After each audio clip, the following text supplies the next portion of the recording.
Jeremías capítulo 6, verso 6.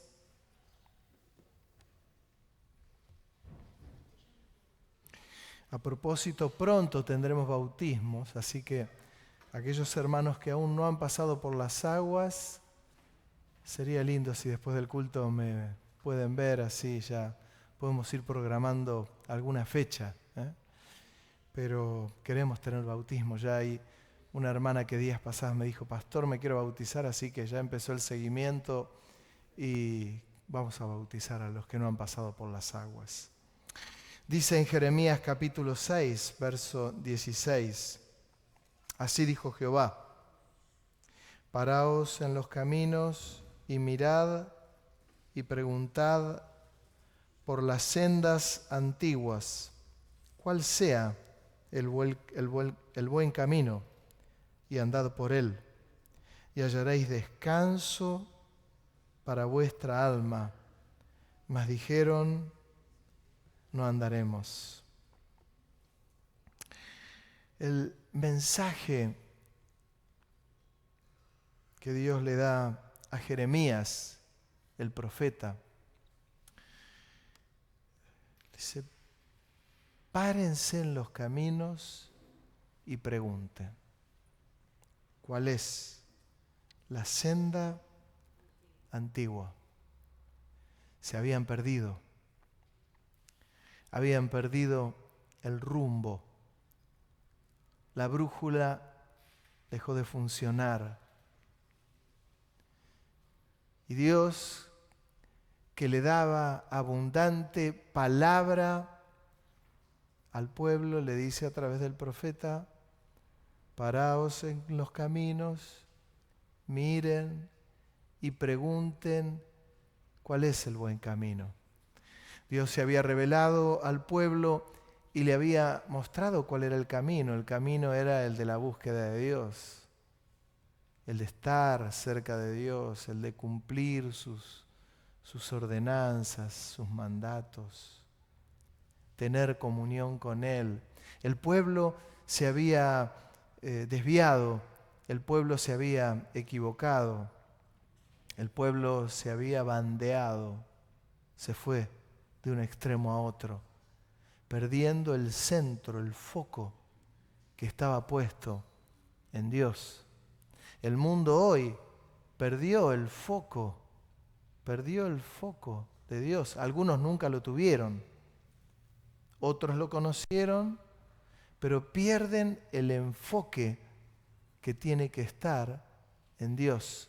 Si el mundo entero pusiese el enfoque en Dios, se terminarían las guerras, se terminarían los pleitos, se terminaría el hambre, se terminaría el egoísmo, el pecado.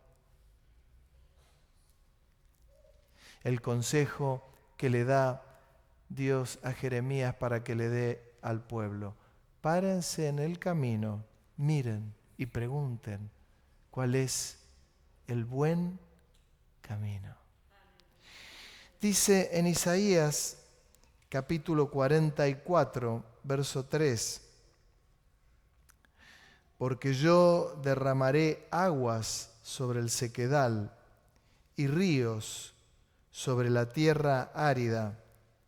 Mi espíritu derramaré sobre tu generación y mi bendición sobre sus renuevos. Una promesa que le da ahora Dios al profeta Isaías para dar al pueblo. Y dice que Él derramará agua sobre la tierra seca. Derramará agua sobre el sequedal, sobre toda tierra que está llena de polvo porque le falta agua. Derramaré abundante agua. Dice, y los bendeciré. ¿Cuándo se cumple esta profecía? Esta profecía se cumple ya en el tiempo de Jesús. Y no solamente se cumple en el tiempo de Jesús, sino que termina de cumplirse en el libro de Hechos de los Apóstoles, cuando la iglesia recibe el bautismo del Espíritu Santo. Pero es la promesa que le da Dios a Isaías para que el pueblo le busque. Es que cada vez que Dios es buscado, Él es hallado. No hay vez que Dios no sea hallado si es buscado. En el Salmo capítulo 1, verso 1 dice: Bienaventurado el varón que no anduvo en consejo de malos, ni estuvo en camino de pecadores, ni en silla de escarnecedores se ha sentado, sino que en la ley de Jehová está su delicia, y en su ley medita de día y de noche. Será como árbol plantado junto a corrientes de agua, que da su fruto en su tiempo y su hoja no cae, y todo lo que hace prospera. Me gusta cómo termina el ejemplo, porque Dios, guiándolo, dice como que es semejante el que busca a Dios. Y dice como el árbol que está plantado junto a las corrientes de las aguas, como aquel sauce que está cerca del río. Su follaje es distinto a todos los demás. Su hoja es distinta. Cuando es un árbol que da fruto, su fruto es distinto. La hoja es distinto, el brote es distinto, todo es distinto. ¿Por qué? Porque está junto a las corrientes de las aguas. Saben, en la antigüedad, cuando uno encontraba un pozo de agua, era lo que marcaba la diferencia con el resto de los pueblos, con el resto de las familias. Cuando Jacob encontraba un pozo de agua, marcaba la diferencia del resto de las personas. Y era que la mirada de Dios estaba sobre él, y Jacob buscaba a Dios. Y esos pozos hacían que la persona sea rica, porque tenía agua. Podías tener todos los animales que quisieses, pero si no tenías agua, se te morían. Se morían. Aquel secreto, ese secreto de esos pozos, que eran pozos que tenían vida. Dios lo ejemplifica con los profetas y de esta manera les dice que estén cerca de las corrientes de agua viva. Sus árboles tendrán hojas todo el año, su fruto será bueno. Lo compara a esto, el estar cerca de la presencia de Dios, en comunión con la presencia de Dios. No el domingo, cada día. Es lo que marca la diferencia con otra vida.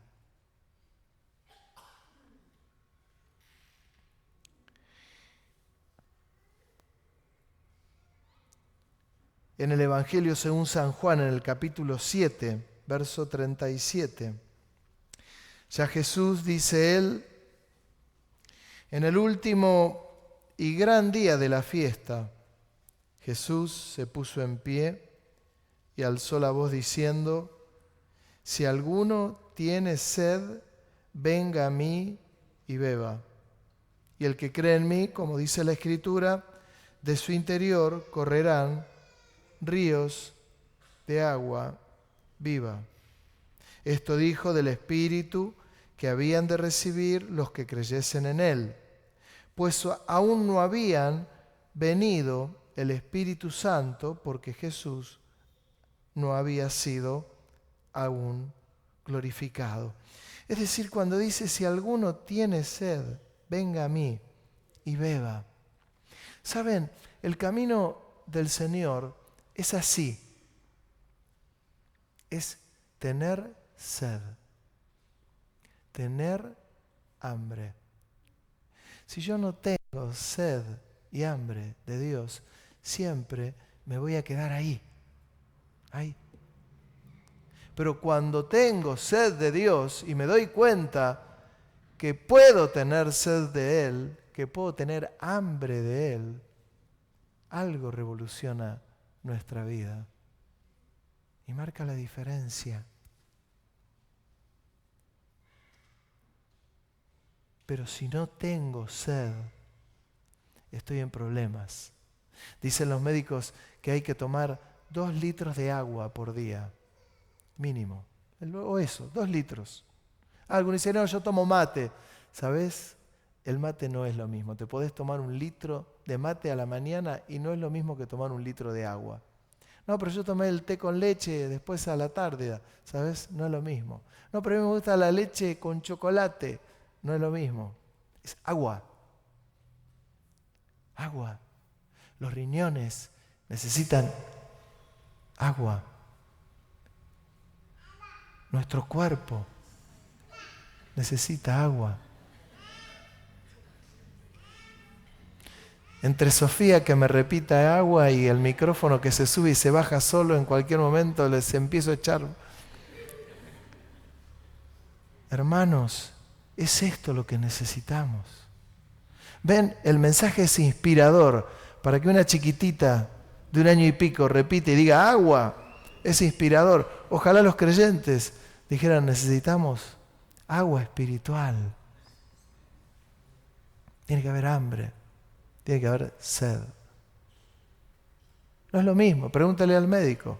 Los que corren, pregúntale si es lo mismo. Toman agua, hay que hidratarse. El agua es lo único que hidrata. Somos agua. Imagínense cuando en aquellos tiempos decís, y no, el almuerzo que había, Coca-Cola, o Sprite, o 7-Up, o Goliat. Le doy todas las marcas posibles. Mocoretá, había un jugo por allá. No era agua. Y se almorzaba y se cenaba y se bebía Coca-Cola, o Pepsi, o vino. Algunos se abusan porque Pablo le dijo a Timoteo, a causa de tu enfermedad en el estómago, bebe vino. Entonces los creyentes dicen, hay que tomar vino. Hay que tomar un poquito de vino, no está mal, dicen que hace venir al corazón. Tome agua. Pero en lo espiritual, el Señor no te da otra cosa. Te dice, para que en tu vida corra un río de agua viva, buscame, encontrame, me vas a encontrar si me buscas. Quiero marcar tu vida, quiero marcar tu corazón, quiero revolucionar tu vida, quiero hablar a tu corazón, quiero marcarte, quiero guiarte, quiero enseñarte. Pero para esto hay que tener sed. Yo hace poco hablé de la importancia, que no es un tema menor, bautizarse o no bautizarse. Ese mismo día terminé el culto y vino una hermana y dijo, yo me quiero bautizar. Eso es tener sed. Quiero hacerlo. Necesito hacerlo. Soy consciente que lo tengo que hacer. Es necesario que lo haga, pero necesito tener esa sed. ¿Saben? Fue el Señor el que dijo esto. ¿Alguno tiene sed? Venga a mí y beba. El que cree en mí, como dice la Escritura, de su interior correrán ríos de agua viva. ¿Vieron? Una de las cosas que le falta al mundo en este tiempo es la paz. No hay paz. Hay una revolución generalizada. Y yo le quiero aclarar algo. Los creyentes tenemos que tener paz. Los creyentes podemos tener paz. Pero los creyentes tenemos que transmitir paz. En un mundo revolucionario no es que hay que creer que la revolución se hace con armas, con fogatas, incendiando cubiertas. No, no, el creyente debería hacer lo opuesto a todo eso. El creyente debe transmitir paz. La revolución que nos habla las Escrituras es una revolución acá dentro. Y que cualquiera que te escucha hablar va a decir, ¿qué tiene este hombre o esta mujer de distinto a los demás? ¿Por qué transmite todo eso? Eso no se logra con el yoga, no se logra con pilates, no se logra con natación, no se logra corriendo, no se logra jugando al fútbol, no se logra haciendo Kaiser, no, eso se logra buscando a Dios. Esta es la diferencia. Por eso, cuando Dios le habla a Jeremías y le dice, si no se perdieron en el camino, párense, miren y pregunten cuál es el buen camino, porque el pueblo se había equivocado en el camino. Casi finalizando, un último texto que está en Juan capítulo 4, versículo 1.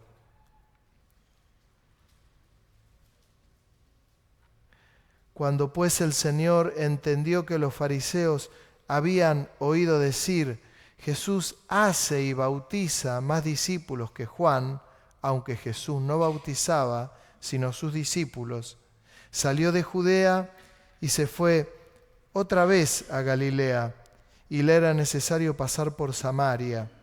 Vino pues a una ciudad de Samaria llamada Sicar, junto a la heredad que Jacob dio a su hijo José, y estaba allí el pozo de Jacob. Entonces Jesús, cansado del camino, se sentó así junto al pozo.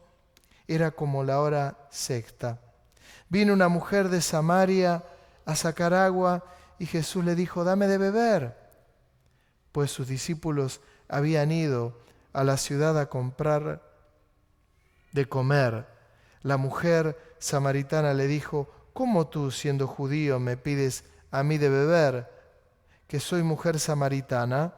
Porque judíos y samaritanos no se tratan entre sí. Respondió Jesús y le dijo, si conocieras el don de Dios y quién es el que te dice, dame de beber, tú le pedirías y él te daría agua viva. La mujer le dijo, Señor, no tienes con qué sacarla y el pozo es hondo. ¿De dónde, pues, tienes el agua viva? ¿Acaso eres tú mayor que nuestro padre Jacob, que nos dio este pozo, del cual bebieron él, sus hijos, sus ganados? Respondió Jesús y le dijo, cualquiera que bebiere esta agua volverá a tener sed, mas el que bebiere del agua que yo le daré no tendrá sed jamás, sino que el agua que yo le daré será en él una fuente de agua que salte para vida eterna. La mujer le dijo, Señor, dame esa agua para que no tenga sed, ni venga aquí a sacarla. Jesús le dijo, ve y llama a tu marido y ven acá. Pásame el siguiente versículo, por favor. Respondió la mujer y dijo, no tengo marido. Jesús dijo, bien has dicho, no tengo marido. El siguiente, porque 5 maridos has tenido y el que ahora tienes no es tu marido. Esto has dicho con verdad. El siguiente, le dijo la mujer, Señor, me parece que tú eres profeta. El otro, nuestros padres adoraron en este monte y vosotros decís que en Jerusalén es el lugar donde se debe adorar. El otro, Jesús le dijo, mujer, créeme que la hora viene cuando ni en este monte ni en Jerusalén adoraréis al Padre. El siguiente, vosotros adoráis lo que no sabéis, nosotros adoramos lo que sabemos, porque la salvación viene de los judíos. ¿Saben? Cuando Jesús se encuentra allí, y es la diferencia que se marca, es que donde Él iba marcando esa diferencia. Y utiliza algo tan sencillo para evangelizar a una samaritana que pedirle agua. ¿No me das de beber? Y ella le dice, no nos tratamos los samaritanos y los judíos. ¿Cómo me hablas? Ya en aquel entonces un hombre no le hablaba a una mujer. Por eso cuando luego vienen los discípulos y ven que hablaba con la mujer, ni le preguntaron nada, pero era muy raro. Pero Jesús le dice, si vos me pedís a mí que te dé agua, yo te daría un agua donde nunca más tendrías sed. El agua era cara. Por eso la mujer le dice, quiero eso. Pero el Señor le hablaba en términos espirituales. Y es donde te estoy hablando, en términos espirituales. Necesitamos que acá corra una fuente de agua de vida. Para no tener esa sed nunca más. Que es la promesa que les da y se cumple en Hechos de los Apóstoles cuando desciende el Espíritu Santo. Corría algo en el interior. Pero esta mujer, que es interesante porque esta samaritana es como cualquiera de nosotros, le dice, Señor, pero yo quiero tener eso. Y el Señor, que habla, que nos habla, le dice, es que si vos me pidieses a mí, yo te daría un agua para que salte para vida eterna. Yo quiero eso. Y el Señor le dice, trae a tu marido. No tengo. Sí, es que has tenido 5 maridos, le dice. ¿Se dieron cuenta que ni siquiera la juzgó por eso? A la mujer que había tenido 5 maridos. Haga así conmigo. Le dice, te daré agua para que no tengas nunca más sed. No se lo dijo al fariseo que cumplía todo, porque ustedes saben que los fariseos y los publicanos eran tremendamente religiosos y tenían un gran problema, la religiosidad juntamente. No está diciendo el Señor que salgas a hacer cualquier estupidez, cualquier locura. Está hablando que le da de beber y le ofrece esto a una mujer y le cuenta su vida. Y se daba cuenta que el Señor no le estaba juzgando, sino que le estaba diciendo, trae a tu marido. Y dice, y sí, pero no tengo marido. Sí, claro, el que tenés es el 5.º, le dice. Eso sirvió para que la mujer diga, pero tú eres profeta. ¡Tú eres profeta! Y ahí ella, que no lo leí, va corriendo y le habla al resto de los samaritanos y dice, encontré a alguien que es el Mesías. Se revoluciona el lugar. ¿Cómo que has encontrado el Mesías? Porque ya había comenzado a correr algo en el corazón de la mujer. Había olvidado el balde, tiró el balde, ya no le importaba que tenía que llevar agua a casa, no le importaba que tenía que darle agua a los animales, había algo que estaba corriendo acá, que traía vida. Y fue y se lo dijo a los samaritanos. Me parece, encontré a alguien que dijo todo de mí. Imagínense que ni siquiera es que le había dicho, mire, usted se dedica, hace trabajos de tal cosa y de tal otra, y tiene aquel hijo que tiene aquello, que te dice, no, tuviste 5 maridos y el que tenés no es tu marido. En aquel momento, hermano, el adulterio era fatal. Se mataban a las mujeres cuando estaban en adulterio. Terrible. A esas mujeres a las que le habló. Y cuando vienen los samaritanos y lo escuchan a Jesús, le dicen a la mujer, ya no creemos por lo que vos nos decís, si no lo vemos con nuestros ojos.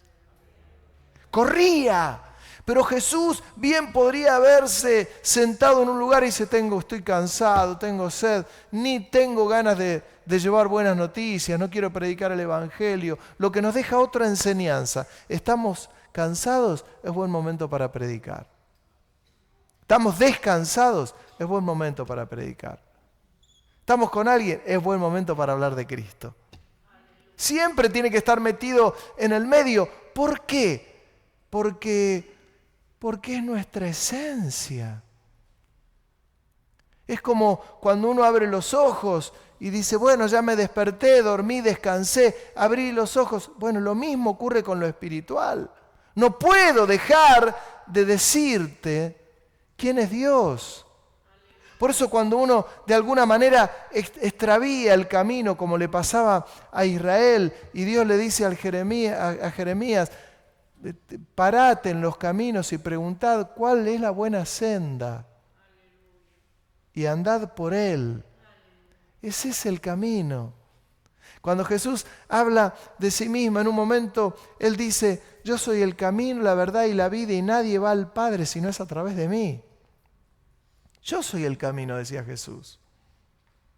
Él es el agua, Él es el camino que hay que caminar.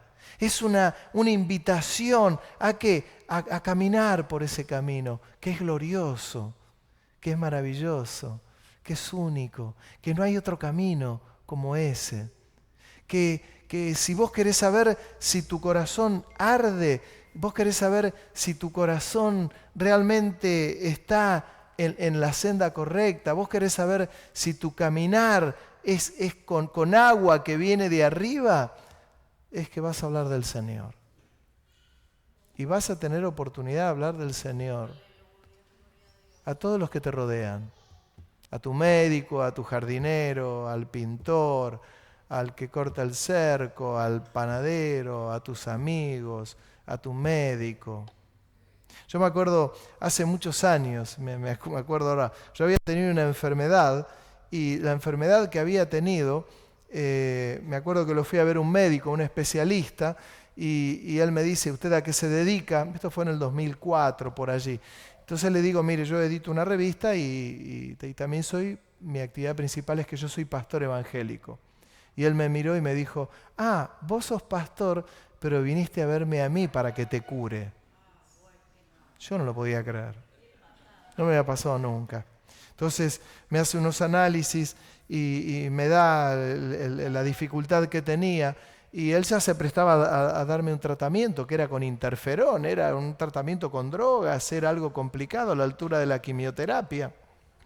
Y entonces le digo, ¿qué me aconseja que haga? Que vayas al gimnasio y que vayas a correr. Mira, Daniel, vos que sos maratonista, me mandó a correr. Yo tenía unos 42 años, me mandó a correr. Entonces me mandó a correr, yo salí a correr como Forrest, ¿ya? Salí a correr y no paraba.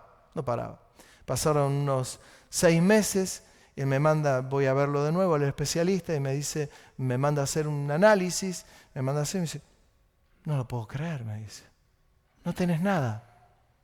Entonces me dice, no, pero esto no puede ser, esto está mal. Te voy a mandar a hacer otro análisis, pero lo voy a mandar a analizar a Rosario. Bueno, lo manda a analizar a Rosario. Yo seguía corriendo mientras tanto. Viene el análisis, me mira y me dice, mira, esto es como que nunca tuviste nada. Entonces yo le dije, ¿vio? Yo soy pastor.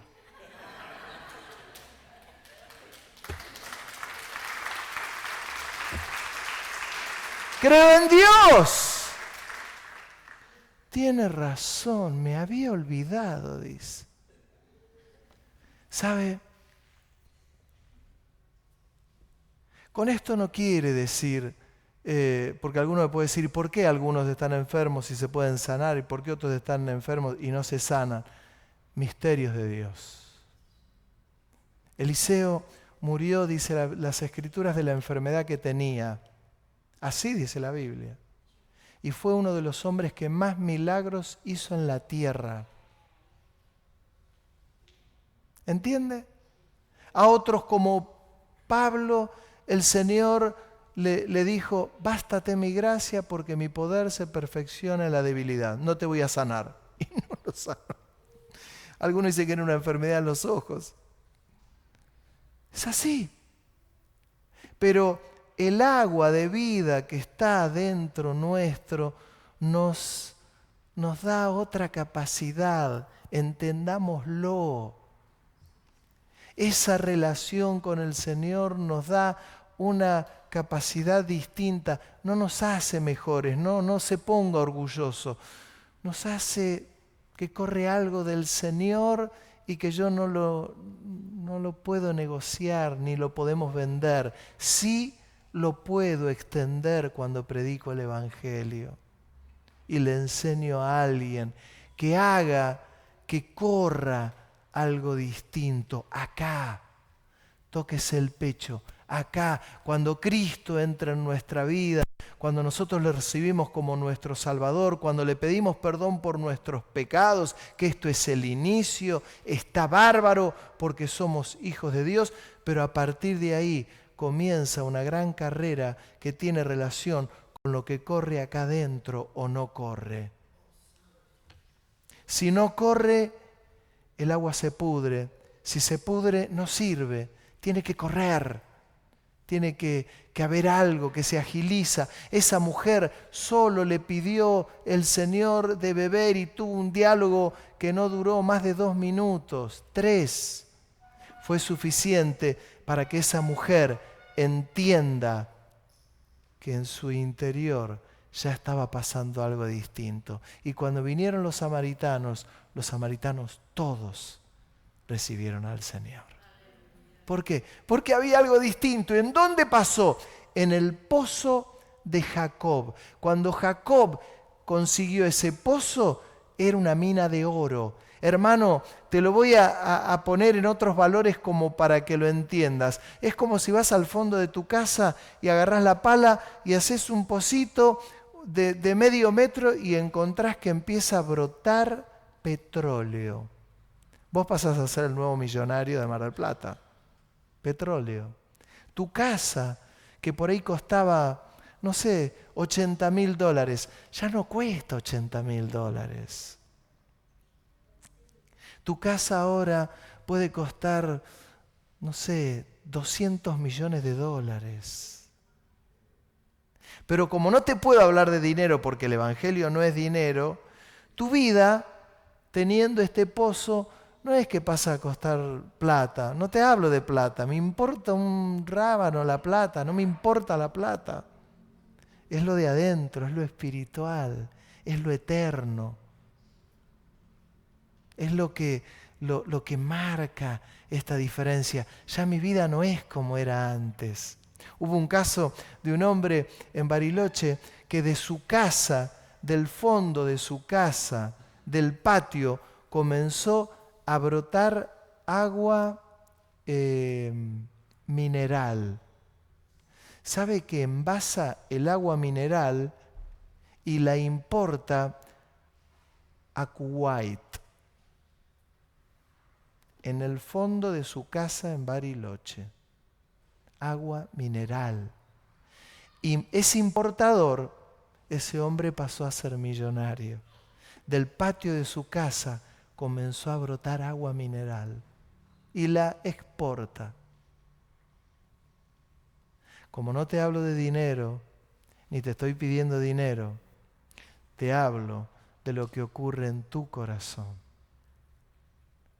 Cuando fluye esto que viene del Señor, y vas a darte cuenta que así como le habló a esa mujer y le dijo, el que tenés no es tu marido, etcétera, etcétera, te vas a dar cuenta que Dios habla a tu corazón. Y cuando Dios habla al corazón le pone un sentir a un hermano, se lo pone al otro, se lo pone al otro, se lo pone a otro, y la iglesia sigue caminando. Te vas a dar cuenta que Dios habla. ¿Por qué? Porque pretende una relación personal con nosotros, sus hijos. ¿Esto para quién es? Es para la iglesia. Por eso se revolucionó la iglesia cuando fueron a Jerusalén y allí recibieron el bautismo del Espíritu Santo. Se revolucionó la iglesia. La iglesia comenzó a caminar, los perseguían para matarlos y la iglesia estaba avivada. Predicaba el Evangelio. Ocurrían milagros, ocurrían prodigios, abundancia de profecías. ¿Por qué? Porque la iglesia había recibido la promesa. Mi querido hermano, esta promesa es para nosotros. ¿Amén? Es para nosotros. es para que la creamos, es para que caminemos, es para que queramos, es para que tengamos hambre. ¿No te bautizaste? Tenés hambre por bautizarte. Tenés sed. ¿Te has notado que no has recibido el bautismo del Espíritu Santo en tu casa? Señor, quiero recibir el bautismo del Espíritu Santo, la promesa que es para todos. Y el Señor te va a llenar, porque es para todos. ¿Lo cree? Hoy proclamamos